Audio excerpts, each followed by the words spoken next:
Hi guys, welcome to my channel. Wendy here. If you're new here, thank you for subscribing. If you're a returning subscriber, thank you for watching.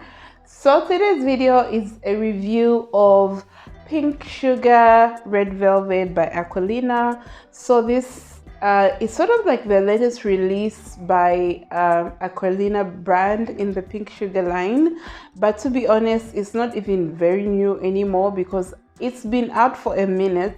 And I feel like I'm late to this, but if you know me, if you've been on this channel for a while, you know that I like the original Pink Sugar and I just genuinely like that whole line except for one.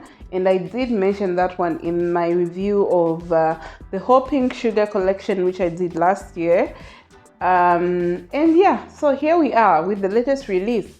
Of course, I will buy the latest Pink Sugars and everything they'll bring out just to see what they have. And because I'm one of the few people, okay, not even the few, I'm one of those people who really think the Pink Sugar line is good value for your money. And yeah, so let's get right into it. So first off, let's talk about the packaging. So this particular flanker looks very similar to the original Pink Sugar. As you know, the original Pink Sugar comes in all the flankers of the Pink Sugar in the Pink Sugar line come in this similar bottle, in the ribbons and everything, the lid as well. But then the colors are usually very different so that you're able to differentiate one perfume from the other. But with the Red Velvet one, the color is red. If you know the original Pink Sugar, the color is pink. So red and pink, very similar colors, especially if you're looking at the bottle from afar, and especially on Fragrantica. And for me, on my Fragrantica, what I use to usually differentiate this one from the original Pink Sugar is that this one doesn't have the perfume bottle cover next to the picture of the bottle. So yeah, so there's that. Looks very similar, and to be honest, the perfume itself is very similar to the original Pink Sugar. So when I did a full review of my full collection at that time, I had Berry Blast, Creamy Sunshine, and the original Pink Sugar. I got rid of Creamy Sunshine and I remained with Berry Blast.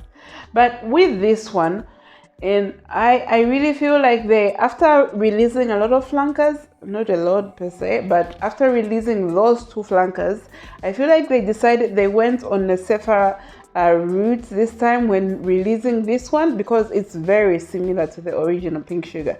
So this is supposed to have some fruitiness, some vanilla, and some flowers to it, which is like a combination of the last two flankers that they did, except not so much. But when I look at this one, so let me spray it.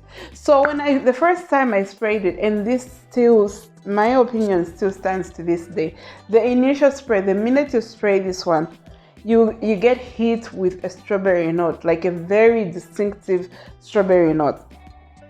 You know, in actual sense, strawberries don't really have a smell. I don't know if it's just the strawberries we have in Zambia, but in here, the strawberries are pretty distinctive.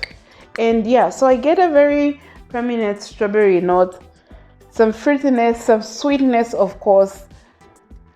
Yeah, and the vanilla. So this one doesn't have cotton candy, but then it still maintains the DNA of the original Pink Sugar, which is, I don't know how I can explain it. I think it should be because it still has like sugary notes which are very prominent in the cotton candy and original Pink Sugar. So to me, this is a sweeter version, not really sweeter, I would say still a sweet version of Pink Sugar, but with some fruits added to it, specifically strawberry added to it in the top. But then as it dries down, this perfume has a whipped cream note which then comes out, which makes this perfume a bit more creamier than the original Pink Sugar, which to me comes off at times a bit more synthetic than this one does. The original comes off very rough as compared to this one, which comes off a bit creamy thanks to the whipped cream note. but overall they are very, very similar. I don't get much of the floral notes, even though they say there are floral notes in this. What I really get is fruitiness, strawberry, that strawberry notes in the top notes, and then a lot of sweetness and sugary notes all through, like from the top to the dry down. And then in the dry down we have that sugar, we have a bit of vanilla and some whipped cream to just round it up. So to me, that's really what I get with red velvet, pink sugar red velvet. But then again, let me read out the notes to you guys, because I know a few of you might enjoy hearing the notes. And just, oh, by the way, it still has licorice, so the licorice note is still in there. So the top notes of this perfume, strawberry and bergamot. Then in the middle we have sweet notes, violet, orange blossom and lily. Then in the base we have whipped cream, vanilla and amber tolloids. I don't get, I really thought licorice was in here, because I really get some licorice, but it could just be my nose.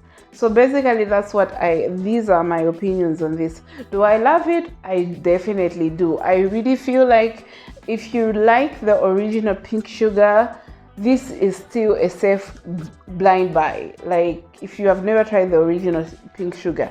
When it comes to safe blind buys, I would still say Berry Blast is number one, then followed by this one. Then we have the original pink sugar.